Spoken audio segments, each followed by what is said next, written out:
They arrived quietly, carried by long trains that cut through open land most of them had never imagined. In early 1943, captured German soldiers were transported deep into North America, far from the ruined cities and collapsing fronts they had left behind. Many expected humiliation, hunger, and revenge. What waited for them instead felt unsettling in a different way. The camps were spread across deserts, plains, forests, and farmland. Barbed wire stood firm, but beyond it stretched distances that seemed endless.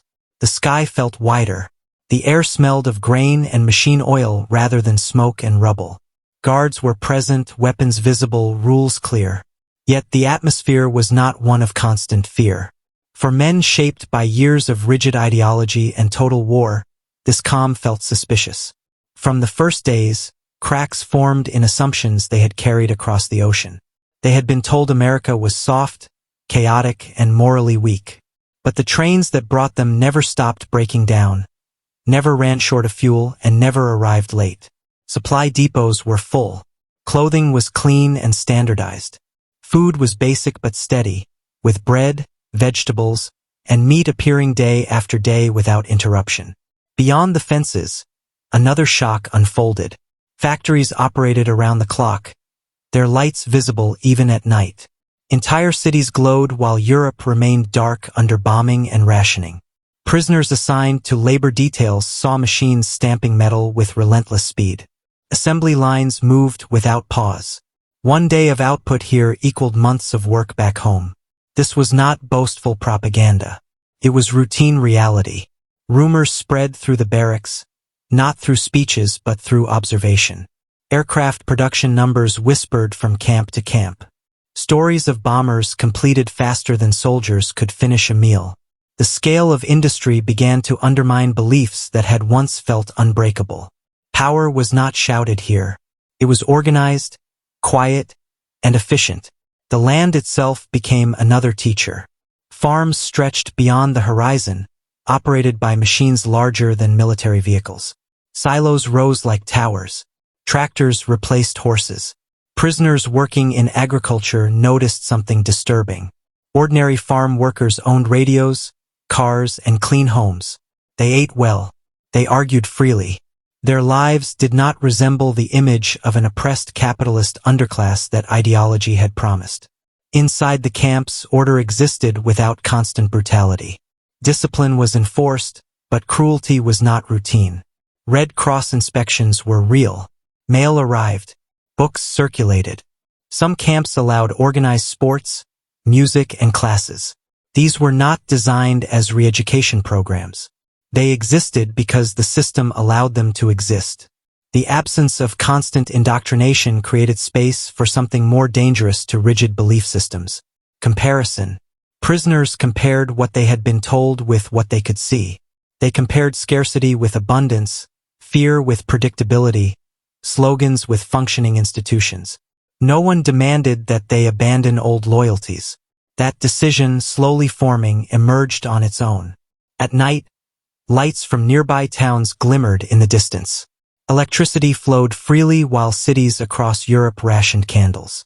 Radios played music unfamiliar yet oddly welcoming. News arrived without screaming certainty. Even defeat was reported without theatrical rage. Escape seemed possible for some. The land was vast, borders far away. Yet attempts were rare. Fewer than 1% tried. Comfort alone did not explain this. Something deeper was happening. Leaving the camp meant leaving the chance to understand this strange world that contradicted everything they thought they knew. By the end of the first months, the prisoners were still soldiers, still captives, still cautious. But the ground beneath their convictions had begun to shift.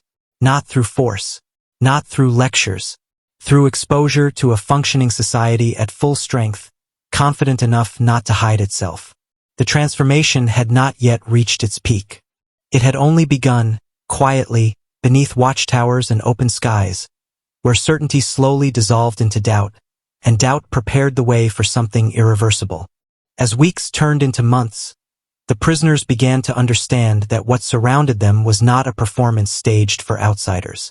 The abundance they witnessed was structural, embedded into daily life, and impossible to fake. Every routine reinforced the same message. This country did not strain under war. It expanded through it. Work assignments became windows into a different civilization. Those sent to farms encountered landscapes that felt unreal. Fields extended farther than the eye could follow, uninterrupted by village borders or defensive trenches. Machines replaced muscle. One farmer with modern equipment did the work of dozens. Harvests were measured not in survival but in surplus. Grain was stored in towering silos, not hidden from fear of theft, but preserved for distribution. In these places, the social order felt inverted compared to what they had known. Farm workers spoke casually to landowners. Wages were paid on time.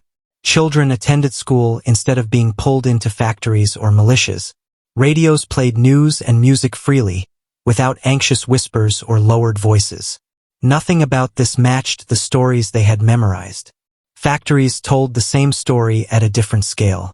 Prisoners assigned to industrial labor watched steel become engines, wings, and vehicles with astonishing speed. Conveyor belts never stopped. Shifts rotated smoothly.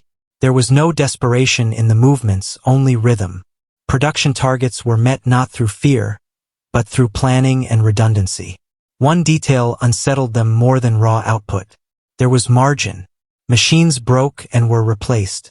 Materials arrived early, not late. Mistakes did not halt everything. In the systems they had come from, one failure cascaded into chaos. Here, failure was absorbed without drama. At night, the glow of nearby towns reached the camps like a silent broadcast. Streets remained lit. Shops opened on schedule. Electricity did not flicker. Even during wartime blackouts elsewhere, this land continued to shine.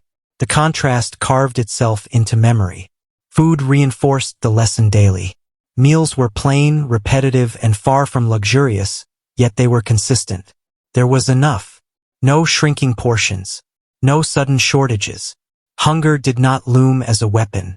The predictability itself became a form of quiet shock. Information flowed differently as well. Newspapers reported setbacks without collapsing into hysteria. Victories were described without mythic exaggeration. Criticism appeared in print without punishment. The idea that a nation could sustain unity without total control felt dangerous to everything they had been taught. Slowly, loyalty began to fracture, not toward a new flag, but away from old illusions. The belief that strength required domination weakened each time they saw cooperation outperform coercion. The myth of moral decay eroded each time they observed ordinary people living with dignity during total war. Escape remained an option in theory. Maps were studied, distances calculated, yet most stayed. Leaving meant abandoning access to this living contradiction. Curiosity outweighed ideology. Observation replaced obedience. Inside the camps, conversations shifted in tone, even when words remained cautious. Certainty softened. Defensiveness faded. Pride gave way to confusion, then to reluctant admiration.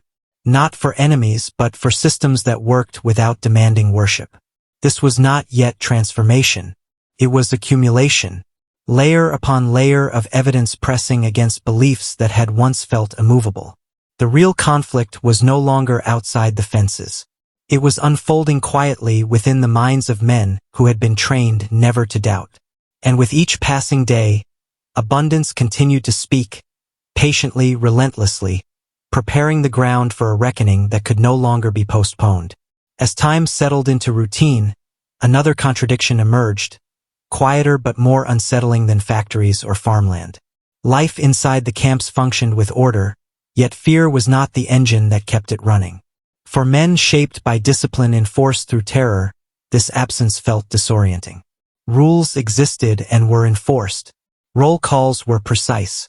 Work details were mandatory. Boundaries were clear and unforgiving. Yet punishment was measured, not theatrical. Guards did not shout ideology. Violence was not a daily language. Authority here did not need constant display. Inspections came regularly. Representatives from neutral organizations walked freely through barracks, kitchens, and infirmaries. Complaints were recorded. Supplies adjusted. This transparency was not whispered about. It was visible. For prisoners accustomed to systems that denied reality even while collapsing, the acknowledgement of oversight felt dangerous to established belief. Daily life filled with unexpected structure. Libraries appeared with shelves of books in multiple languages. Sports leagues formed. Music echoed during evening hours. Educational courses emerged, organized not by command but by interest. None of this was mandatory. That fact alone made it powerful. Some prisoners resisted at first. Old loyalties lingered, reinforced by fear of betrayal and internal surveillance. Yet, enforcing ideological purity proved difficult in an environment that allowed observation without pressure. Extremes softened when they were no longer rewarded. The camps unintentionally became laboratories of comparison. Prisoners watched how disagreements were handled by guards and administrators. Conflicts were addressed through procedure, not spectacle. Even authority accepted limits. This idea that power could restrain itself unsettled men trained to see domination as strength. Mail arrived with regularity. Letters from home carried exhaustion, hunger, and devastation. Replies from America described stability. The contrast was unavoidable. War felt total on one side of the ocean and managed on the other. This imbalance reshaped internal hierarchies of belief. Escape attempts remained rare. Barbed wire still worked, but something else worked better. The camps did not feel like traps. They felt like waiting rooms between past certainty and an unclear future. Leaving meant returning to chaos. Staying meant continuing to observe. Within the barracks, ideological control weakened. Whispered enforcement lost influence as lived experience contradicted slogans. When fear no longer maintained unity, belief fractured along lines of individual reasoning. Some clung tightly to old narratives. Others quietly let them dissolve. The absence of forced re-education became the most effective form of re-education. No one demanded loyalty to new values. Exposure alone eroded certainty. The prisoners were not told what to think. They were left to notice. Night after night, order persisted without spectacle. Lights dimmed on schedule. Guards rotated without tension. The system trusted itself enough to remain calm. That calm proved unsettling to men raised on urgency and command. By now, something irreversible had begun. The structures that once defined strength, loyalty, and honor no longer aligned with what they were witnessing daily. The camps were not changing the prisoners through instruction. They were allowing them to change themselves. And beneath the routine of roll calls and work details, a deeper transformation moved quietly forward, approaching a point where doubt would no longer be passive, and observation would demand resolution. By the second year of captivity, certainty no longer failed suddenly. It eroded gradually, like stone worn down by steady water. The prisoners were not confronted with dramatic moments of realization. Instead, understanding arrived through repetition, through normal days that quietly dismantled rigid belief. Classes began to take shape inside the camps. Some were practical, teaching mathematics, engineering, or agriculture. Others explored history, economics, and law. Attendance was voluntary. That single detail shifted everything. Ideas were not delivered as commands. They were offered as tools. Men who had once memorized doctrine now examined systems. Outside the wire, American life continued without theatrical urgency. Workers ended shifts and returned home at predictable hours. Factories changed pace without collapsing. Stores opened and closed on schedule. The war did not consume every thought. Life extended beyond slogans. This normalcy struck deeper than any speech could. It revealed a society that trusted its institutions to function without constant emotional mobilization. Power here did not rely on endless crisis. It relied on process. The prisoners noticed something else. Authority figures disagreed openly. Managers questioned policies. Newspapers printed criticism of leaders during wartime. None of this triggered mass punishment or ideological purges. Disagreement did not signal weakness. It seemed to strengthen outcomes. Letters from Europe grew darker. Cities reduced to ruins. Infrastructure shattered. Food scarce. Faith shaken. Meanwhile, the camps remained stable. Supplies arrived on time. Medical care continued uninterrupted. The contrast became personal. Internal camp dynamics shifted. Those who once enforced ideological purity lost influence. Their certainty sounded hollow in a place where evidence contradicted slogans daily. Silence replaced intimidation. Doubt spread quietly. The idea of superiority fractured. The belief that moral authority flowed from domination collapsed under observation of cooperation outperforming control. The prisoners had been taught that freedom produced chaos. What they saw instead was order without fear. Escape remained theoretically possible, yet almost unthinkable. Leaving meant abandoning stability for uncertainty. Only a fraction attempted it. Most stayed, not from resignation, but from recognition that they were witnessing something they needed to understand fully. Even boredom played a role. In the absence of constant threat, minds wandered. Reflection replaced reaction.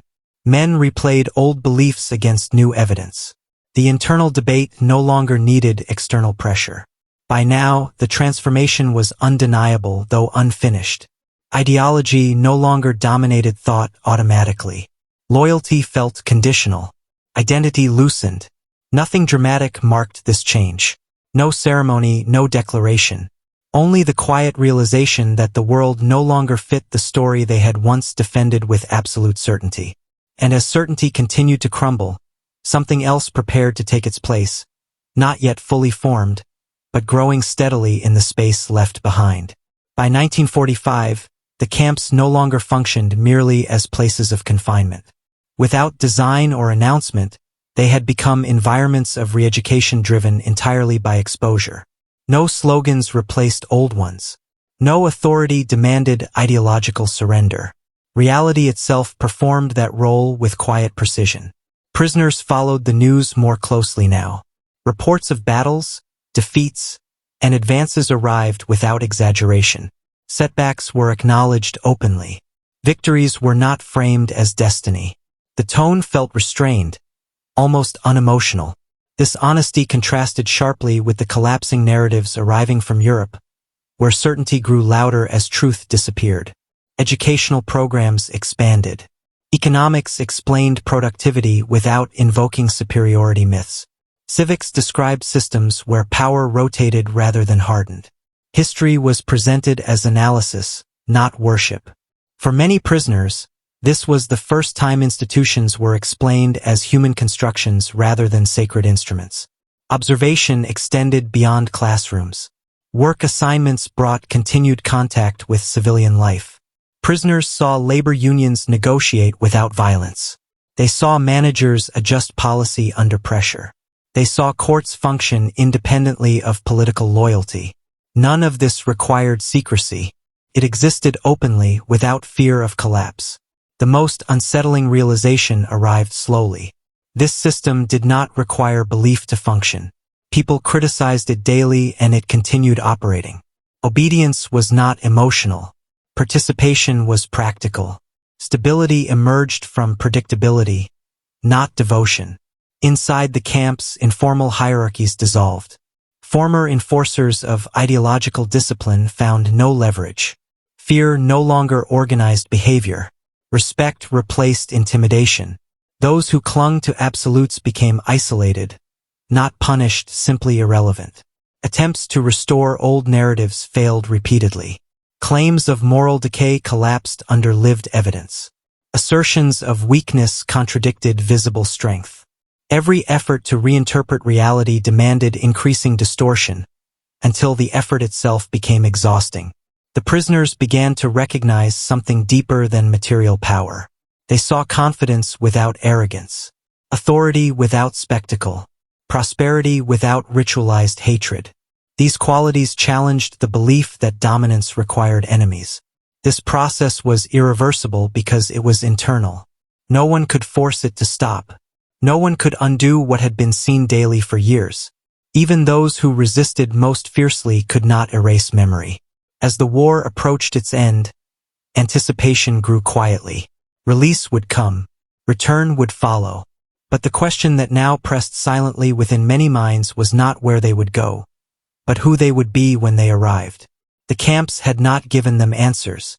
They had removed illusions. And with illusions stripped away, the final transformation waited just beyond the horizon, where captivity would end and responsibility would begin. Release did not arrive with celebration. It came quietly, wrapped in paperwork, schedules, and transport orders. Between 1945 and 1946, prisoners began leaving the camps that had reshaped them. Trains moved again, this time in the opposite direction, carrying men back toward a continent in ruins. The return was a shock sharper than captivity had ever been. Cities lay flattened. Infrastructure barely functioned. Food was scarce. Institutions had collapsed or discredited themselves. What once felt permanent now appeared fragile and exposed. The contrast with what they had lived inside the camps felt overwhelming. Many returned carrying something invisible but decisive. They had seen systems that worked without terror. They had witnessed authority limited by rules rather than personalities. They had experienced dignity without uniform or rank. These memories did not announce themselves. They operated quietly, shaping choices and reactions. Not all embraced change. Some rejected what they had learned, clinging to old explanations as emotional shelter. But others adapted. They recognized that rebuilding required abandoning myths that had led to destruction. The camps had not made them loyal to another nation. They had made them skeptical of absolutes. Former prisoners entered civilian life with altered expectations. They questioned centralized power. They noticed when fear replaced accountability. They remembered that disagreement did not have to end in collapse. These perspectives spread slowly, embedded in workplaces, universities, and local administrations. Some rose into public roles. Lawyers, economists, teachers, and civil servants carried forward lessons learned unintentionally behind barbed wire. Walter Hallstein, once a prisoner in the United States, later became a key figure in shaping European integration. His experience reflected a broader pattern rather than an exception. The transformation mattered not because it was universal, but because it was durable. It had not been imposed. It had survived contact with devastation. The memory of order without fear endured even when surrounded by chaos. What began as captivity had evolved into exposure. What exposure produced was not admiration, but recalibration. Power no longer meant domination. Strength no longer required obedience. Stability no longer demanded silence. As these men moved through the early years of Reconstruction, the influence of what they had seen surfaced in policy choices, institutional design, and cultural resistance to authoritarian return. The change was uneven, contested, and fragile, but it existed. The camps faded into history. The barbed wire disappeared. The watchtowers fell silent. Yet the experience remained active, carried forward by individuals who had once arrived as enemies and returned as witnesses to another way of organizing society. The story did not end with their release. It continued quietly, woven into the foundations of a recovering Europe, where the memory of humane strength lingered long after the fences were gone. The years that followed did not feel triumphant. Reconstruction moved slowly, unevenly, under the weight of memory and loss. Yet beneath the surface, something subtle but powerful continued to work. The experience carried home by former prisoners began shaping decisions in ways that were rarely acknowledged and never celebrated. In offices, classrooms, factories, and municipal halls, expectations had shifted. Authority was questioned more often. Procedures mattered more than personalities. Fear lost some of its grip as a governing tool. The memory of systems that functioned without coercion lingered quietly, guiding instincts rather than speeches. This influence did not announce itself as gratitude toward a former enemy. It appeared as resistance to total control, as insistence on limits, as preference for cooperation over command. The men who had lived behind wire did not preach what they had seen. They applied it. Institutions rebuilt after collapse carried traces of this recalibration. Administrative structures favored checks over concentration. Economic systems emphasized productivity over spectacle. Political arrangements allowed disagreement without immediate fracture. These choices were contested, fragile, and incomplete, yet they endured. Across borders, cooperation slowly replaced isolation. The idea that stability could emerge from shared rules rather than dominance gained traction. Integration followed necessity, not idealism. Former prisoners, now civilians and officials, moved within these processes with a familiarity born from observation rather than theory. The transformation that began in distant camps proved difficult to erase because it had never been imposed. It had been lived. It survived defeat, hunger, and political turbulence. It outlasted uniforms and flags. What had once been intended as simple containment produced an unintended result. Enemies were not converted through persuasion, but through exposure to a functioning alternative. Compassion did not weaken authority. It strengthened it. Humanity did not undermine victory, completed it. No monuments marked this outcome. No formal acknowledgement sealed it into memory. The victory remained quiet, embedded in systems rather than stories, carried by individuals who understood that power revealed most clearly how it treats those without it. And long after the camps vanished from the landscape, their invisible legacy continued forward, shaping a world determined, cautiously and imperfectly, not to repeat what had already proven its own failure.